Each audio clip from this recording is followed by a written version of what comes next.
आज हम आए हैं जवाहर सर्किल पत्रिका गेट। राजस्थान पत्रिका की ओर से आज़ादी के अमृत महोत्सव को लेकर यहाँ कार्यक्रम किया गया और इस कार्यक्रम में गोमय परिवार ने भी अपनी सशक्त उपस्थिति दर्ज कराई। यहाँ आए हुए लोगों को गोमय उत्पाद निःशुल्क वितरित किए गए। गोमय परिवार की ओर से जिस तरह से पूरा देश एक साथ आज़ादी के अमृत महोत्सव को लेके अपनी अपनी भूमिका निभा रहा है, तो गोमय परिवार आखिर कैसे पीछे रह सकता था। कहा जाता है कि राष्ट्रभक्ति का मूल्य प्राण है, देखे कौन चुकाता है, देखे कौन सुमन शैया तज कंटक पथ अपनाता है। वो दौर था जब राष्ट्रभक्ति के लिए अपना बलिदान देना पड़ता था, लेकिन समय बदल गया है। आज देश के लिए मरने की नहीं अपितु देश के लिए जीने की आवश्यकता है, और देश के लिए किस प्रकार से जिया जा सकता है, किस प्रकार से आप अपनी भूमिका निभा सकते हैं, उसी क्रम में गोमय परिवार भी अपनी भूमिका निभाने का प्रयास कर रहा है। सबसे पहले हम चर्चा करेंगे गोमय परिवार के संस्थापक निदेशक डॉक्टर सीताराम जी गुप्ता से। आज आज़ादी के अमृत महोत्सव पर क्या कहना चाहेंगे सीताराम जी? सबसे पहले तो सभी देशवासियों को आज़ादी के अमृत महोत्सव की बहुत बहुत हार्दिक शुभकामनाएं। और जब सारा देश आज़ादी का अमृत महोत्सव मनाने में लग रहा है, तो गोमय परिवार ने भी अपनी छोटी सी भूमिका प्रारंभ की। और कोरोना की दूसरी लहर में जहां प्रत्येक व्यक्ति ऑक्सीजन की कमी से जूझा, तो थोड़ी सी मन में पीड़ा उठी और वहीं से एक छोटा सा प्रयास गोमय परिवार ने शुरू किया। वृक्षारोपण बहुत हुआ, लेकिन अब की बार एक नया काम गोमय परिवार ने प्रारंभ किया, वृक्ष रक्षण का। कहा जाता है कि वृक्ष तो बहुत लगाए जा रहे हैं, उसके बावजूद भी वृक्षों की कमी निरंतर बनी हुई है। तो हमने एक प्रयास प्रारंभ किया, क्यों नहीं वृक्ष रक्षण का काम शुरू किया जाए। और इसी कड़ी में ही गोमय परिवार ने एक लकड़ी का निर्माण किया, और उस लकड़ी से चाहे वो विवाह संस्कार हो, चाहे अंतिम संस्कार हो, चाहे हवन संस्कार हो, किसी भी तरह जहां लकड़ी जलती है उसके विकल्प के रूप में गोमय समिधा के रूप में उस लकड़ी को दिया और प्रयास किया। आज़ादी के अमृत महोत्सव के तहत यहाँ जवाहर सर्कल पर जो कार्यक्रम आयोजित किया, पत्रिका ने और इनवाइट किया गोमय परिवार को, और गोमय परिवार ने इसी कड़ी में यहाँ पर गोमय परिवार द्वारा बनाई गई लघु यज्ञ धूप बत्ती, जो देशी गौमाता के गोबर में 21 तरह की जड़ी बूटियां और हवन सामग्रियां मिलाकर के तैयार की गई है, लोगों को यहाँ वितरित की गई। और एक संदेश दिया गया कि अब वक्त आ गया है, जो गौमाता केवल दान के बलबूते जिंदा नहीं रह पाएगी, बल्कि हमें अपने घरों में गौमाता के गव्यों को स्थान देना होगा। और गौमाता को दान दे के दयनीय नहीं बनाए, अपितु उनके गव्यों को मान दे करके उनको वही सम्मान दे जो माँ को मिलता है। और जिस दिन ये माँ संतुष्ट हुई, उन्होंने आशीर्वाद दिया, न केवल भारत का पूरे विश्व का कल्याण होगा, इसमें कोई दो राय नहीं है। तो सीताराम जी गुप्ता का कहना है कि गौ माता को दान देकर दयनीय मत बनाइए, उसके गव्यों को मान देकर महनीय बनाना है। दान देना भारत की परंपरा है, लेकिन वह हमारी सद्गुण विकृति नहीं हो जाए, वह हमारी कमजोरी नहीं हो जाए। जहां आवश्यक है दान भी दीजिए, लेकिन गौ माता के गव्यों को मान देंगे तो निश्चित रूप से गौ माता भी महनीय बनेगी, यथार्थ में बनेगी, सच्चे अर्थों में बनेगी। केवल पूजा करने की बात नहीं है, बात है अपने व्यवहार की। और इन्होंने बताया कि संकल्प लेवाते हैं अपने घर में प्रतिदिन कोई न कोई गव्य का उपयोग करें। आज़ादी के अमृत महोत्सव पर संक्षेप में क्या संदेश देना चाहेंगे देशवासी?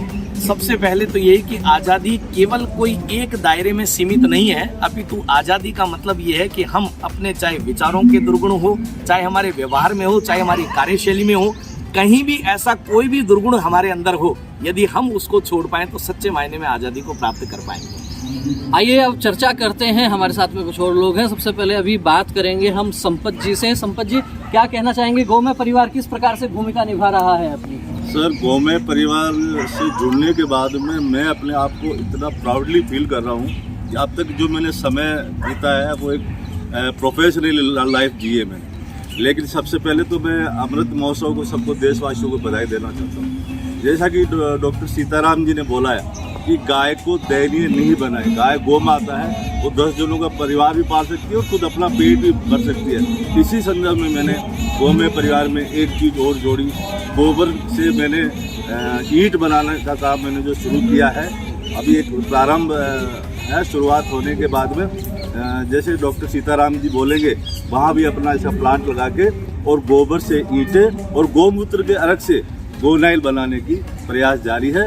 और मेरा तो सभी से यही निवेदन है कि देश के प्रति समर्पित भावना बना के रखें। देश के प्रति समर्पित भावना बना के रखें, ये कहना है संपत जी का। और साथ ही गोमय परिवार के साथ जुड़कर गोबर से ईंटें बनाने का एक अभिनव प्रयोग इनके माध्यम से हो रहा है। निश्चित रूप से हम कह सकते हैं जिस गौ माता को केवल दूध, दही, घी, छाछ इनके लिए जाना जाता था। आज उनके गोबर और गोमूत्र से भी अनेक प्रकार के उत्पाद बनने लगे हैं, गोनाइल बन रहा है और ईंटें बनने लगेंगी। सोचिए किस प्रकार का दिव्य वातावरण होगा उस घर में, जिस घर में देसी गौ माता के गोबर से बनी हुई ईंटें काम में आएंगी। हमारे साथ में हम अक्सर कहते हैं कि यदि किसी देश में संक्रांति लानी है तो उस देश के युवाओं को जोड़ना आवश्यक है। क्रांति सब तरफ हो सकती है लेकिन संक्रांति भारत में ही होती है, और जब संक्रांति होती है तो उसका झंडा हाथ में होता है युवाओं के। आइए बात करते हैं अदिति से। अदिति, क्या कहना चाहेंगे आज़ादी के इस अमृत महोत्सव पर? पहले तो सबको बधाई इस आज़ादी के अमृत महोत्सव पे। और जैसा कि हमने पिछले सालों में देखा है, कई देशों में आग लग रही है, कई देशों में बर्फ़ पिघल रही है। इनफैक्ट हमारा हिमालय भी पिघलता जा रहा है और हमने देखा कि वायरस फैल रहा है। तो पर्यावरण में कई सुधार तो हम देख नहीं पा रहे हैं। तो मैं यही अनुरोध करूंगी सब लोगों से कि वो थोड़ा पर्यावरण पे ध्यान दें, ऐसे इनिशिएटिव्स उठाएं जो इको फ्रेंडली हो, जिनसे पर्यावरण को समृद्ध बनाएं। और ज़्यादा से ज़्यादा जो गौ में परिवार ने लकड़ी बनाई है वो इको फ्रेंडली है, उसमें ना केवल गोबर है परंतु एग्रीकल्चरल वेस्ट यानी पराली भी है, जिनसे मिलके गौशालाओं को और किसानों को दोनों को खूब संबल मिलेगा। तो आइए हमारे साथ जुड़िए और जहाँ पे भी लकड़ी का प्रयोग हो रहा है वहाँ पे गौ में संहिता या गौ काष्ठ का प्रयोग कीजिए। जहाँ भी लकड़ी का उपयोग हो रहा है वहाँ गौमय संविधा और गौ काष्ठ का उपयोग करें, ऐसा कहना है अदिति का। और इन्होंने आज के इस दौर की सबसे ज्वलंत समस्या, पर्यावरण की जो समस्या है, उसको लेकर कहा कि आज़ादी के इस अमृत महोत्सव पर हम पर्यावरण को ठीक करने के लिए अपनी भूमिका निभाएं। आइए बात करते हैं, हमारे साथ में हैं रामजी कट्टा, इनसे भी चर्चा करते हैं आज़ादी के इस अमृत महोत्सव को लेकर क्या सोचते हैं। आज़ादी के इस महोत्सव पर सभी देशवासियों को बहुत बहुत बधाई। और गोमय परिवार का जो ये कार्यक्रम इन्होंने गाय को नहीं हमें संरक्षण करने के लिए उठाया है, मैं श्री सीताराम जी गुप्ता को बहुत बहुत धन्यवाद देता हूँ कि इन्होंने एक ऐसी पहल ली है जिससे कि गाय और हम, क्योंकि गाय में 33 करोड़ देवी देवताओं का वास होता है, मैं चाहता हूँ कि हम गाय की सेवा पहले से करते आएँ और हमारे सनातन धर्म में ये है, इसको हमें निभाना चाहिए और आगे से आगे हमें इनके जितने भी उत्पाद हैं उनको हमें यूज़ करना चाहिए। तो राम जी का कहना है कि गाय में 33 कोटि देवी देवता निवास करते हैं और वास्तव में गाय को धार्मिक रूप से जोड़ने के साथ साथ हम व्यावहारिक पक्ष में भी यदि देखें तो भारत जिस प्रकार से कृषि प्रधान देश है, इस कृषि प्रधान देश में जो मनुष्य हैं वो उनका जीवन गौ माता के इर्द गिर्द घूमता है। आपको स्वस्थ रहने के लिए, आपको पोषण के लिए गौ माता के गव्यों की आवश्यकता होती है। और हम अक्सर सुनते आए हैं कि संघर्षों के साये में असली आज़ादी पलती है, इतिहास उधर मुड़ जाता है जिस ओर जवानी चलती है। आइए बात करते हैं इस टीम में सबसे युवा राहुल जी से। राहुल जी, क्या कहना चाहेंगे आज़ादी के अमृत महोत्सव? जय गौ माता, जय गोपाल। पहले तो सबको आज़ादी के इस अमृतोत्सव में बहुत बहुत शुभकामनाएं सबको। आज का यूथ गौ माता और गौ माता के प्रोडक्ट से बहुत ज़्यादा दूर होता जाता दिखता है, ना ही उनको इसकी महत्वता का पता है, ना ही हमारे सनातन के बारे में पता है। हमारे इस इनिशिएटिव से वो आर्थिक सम्मेलन गौ माता के प्रति अपना प्यार दिखा सकता है, वन संरक्षण, गौ माता का सम्मेलन और राष्ट्र की एकता के अंदर हमारा साथ दे सकता है। और आज का यूथ हमारे साथ बहुत अच्छे से जुड़ के इस राष्ट्र के प्रति बहुत अच्छा काम कर सकता है। तो ये थे हमारे साथ में राहुल जी। और अभी हमने बात की गौमय परिवार से जुड़े हुए अनेक लोगों से। इस सारी बातचीत का निष्कर्ष नवनीत हम इस प्रकार से निकाल सकते हैं कि भारत को आज़ादी के इस अमृत महोत्सव पर सच्चे मायनों में, सही अर्थों में हमें भारत की ओर लेकर जाना है। भा यानी ज्ञान और रत यानी उसमें लगा रहने वाला, ज्ञान में जो रत रहता है, ज्ञान में जो लगनशीलता के साथ लगा रहता है, वह भारत होता है। पिछले कुछ वर्षों में भारत इंडिया की यात्रा करने लगा था। जी हाँ, इंडिया, पाश्चात्य संस्कृति का प्रभाव, लेकिन हमें उसे वापस अपने सनातन की ओर लेकर जाना है, वापस उसी तरफ लेकर जाना है जिस राम को जाना जाता था, कृष्ण के लिए, गायों के लिए, राम के लिए।